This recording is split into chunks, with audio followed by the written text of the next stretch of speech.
Assalamualaikum warahmatullahi wabarakatuh.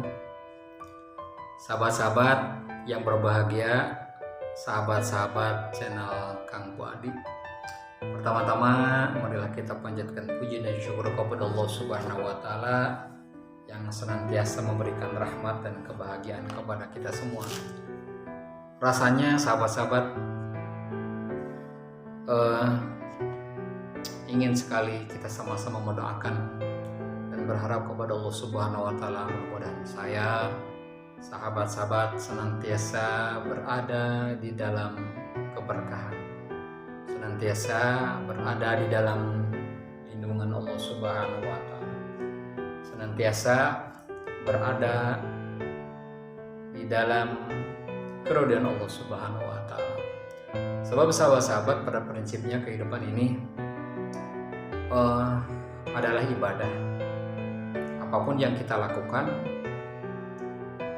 bermuara untuk mendapatkan ridho Allah Subhanahu wa taala. Oleh karena itu, sekali lagi marilah kita bermohon kepada Allah Subhanahu wa taala, mudah-mudahan senantiasa kita berada di jalan Allah Subhanahu wa taala. Sahabat-sahabat, kali ini saya ingin sekedar sharing tentang sebuah hadis yang dinukil dari Ibnu Hibban melalui Abu Malik Al-Asy'ari. Sahabat-sahabat, hadis itu berbunyi isbaghul wudu syatrul iman, bahwa menyempurnakan wudu itu adalah sebagian daripada iman. Seperti yang kita ketahui bahwa wudu adalah salah satu syarat untuk melaksanakan sholat. Ketika kita melaksanakan wudu dengan penuh khusyuan, kemudian memenuhi syarat-syarat dalam melaksanakan wudu itu dan sunnahnya, maka insya Allah itu adalah merupakan isbaghul iman atau sebagian daripada iman kita. Kemudian walhamdulillahi tamla'ul mizan, dan ketika kita mengucapkan alhamdulillahirabbil alamin, itu akan memenuhi timbangan sahabat-sahabat. Sebab bagaimanapun ketika kita berucap alhamdulillahirabbil alamin sebagai rasa syukur kepada Allah Subhanahu wa taala, itu akan memenuhi timbangan amal kebaikan kita. Oleh karena itu, sering-seringlah mengucapkan alhamdulillahirabbil alamin dalam konteks bersyukur kepada Allah Subhanahu wa taala. Kemudian wa tasbihu, demikian juga ucapan tasbih atau mensucikan Allah Subhanahu wa taala dengan subhanallah walhamdulillah. Tadi tahmid ketika kita membacakan alhamdulillahirabbil alamin, kemudian kita membacakan tasbih subhanallah, kemudian wa takbir, dan ketika kita membacakan takbir atau mengagungkan Allah Subhanahu wa taala dengan ucapan Allahu akbar yamla'ani samawati wal ardh. Ucapan-ucapan tersebut, takbir, tahmid, kemudian tasbih, akan memenuhi timbangan, keduanya akan memenuhi timbangan memenuhi langit dan bumi. Jadi betapa besar sahabat-sahabat ketika kita mengucapkan subhanallah walhamdulillah wala ilaha illallah wallahu akbar, itu akan memenuhi timbangan amal kebaikan kita. Oleh karena itu, marilah kita senantiasa membasahi bibir kita dengan zikir-zikir tadi, dengan ucapan-ucapan tadi, dengan kalimah-kalimah thayyibah tadi. Kemudian wassalatu nurun, dan ketika kita melakukan sholat atau sholat yang senantiasa kita lakukan 17 rakaat sehari semalam, itu adalah merupakan cahaya sahabat-sahabat. Wazakatu burhanun, dan zakat yang kita tunaikan juga sebagai bukti. Wasobru diaun. Nah, ini yang lebih menarik, bahwa sabar itu adalah diaun, penerang, sehingga Allah Subhanahu wa taala menjadikan sabar itu untuk sebagai media untuk mendapatkan pertolongan dari Allah Subhanahu wa taala.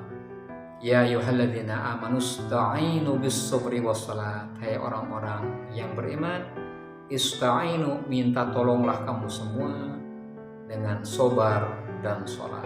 Sahabat-sahabat, di samping as-sholatu nurun, dan di samping sholat itu sebagai cahaya, juga Allah menjadikan sobar dan menjadikan sholat itu juga sebagai media untuk mendapatkan pertolongan oleh Allah Subhanahu wa Ta'ala. Kemudian sahabat-sahabat, wal Qur'anu hujjatun, dan Quran itu adalah sebagai hujah.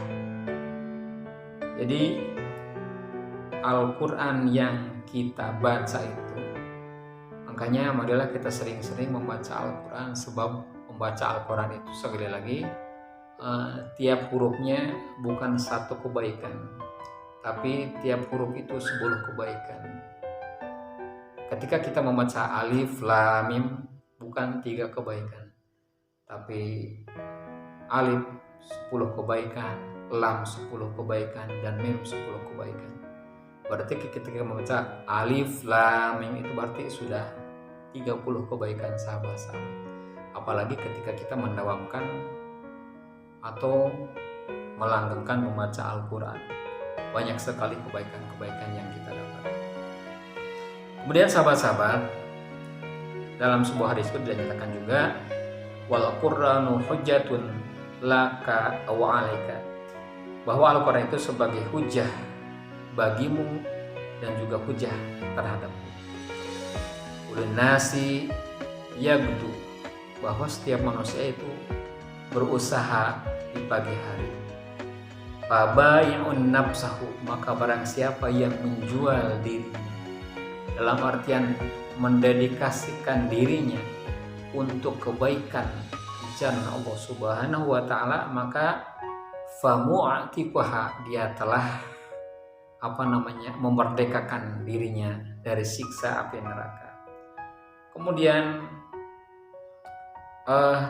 mubi'akuha, atau dia membinasakan bila ia menjual dirinya untuk kerelaan setan. Jadi sahabat-sahabat, marilah kita mendedikasikan diri kita dalam bingkai untuk ibadah kepada Allah Subhanahu wa Ta'ala. Sebab wa ma umiru illa liya'budullaha mukhlishina lahuddin. Jadi kita semua tidak diperintah oleh Allah Subhanahu wa Ta'ala kecuali untuk memurnikan agama Allah Subhanahu wa Ta'ala. Dan wa ma khalaqtul jinna wal insa illa liya'budun, tidak semata-mata Allah menciptakan jin dan manusia kecuali untuk beribadah kepada Allah Subhanahu wa Ta'ala. Oleh karena itu sahabat-sahabat, marilah kita bermohon kepada Allah Subhanahu wa Ta'ala senantiasa mudah-mudahan kita diberikan kemudahan, diberikan hidayah oleh Allah Subhanahu wa Ta'ala, sehingga ringan untuk menjalankan aktivitas kebaikan, dan insya Allah pada saatnya nanti kita akan bahagia ketika kita melakukan kebaikan-kebaikan. Pun demikian, ketika kita melakukan kejelekan atau berbuat kemaksiatan, pada saatnya nanti kita pun akan menuai apa yang kita lakukan. Sekian sahabat-sahabat, senang bisa sharing dengan sahabat-sahabat. Mudah-mudahan ada manfaatnya. Jangan lupa ya untuk subscribe sahabat-sahabat. Assalamualaikum warahmatullahi wabarakatuh.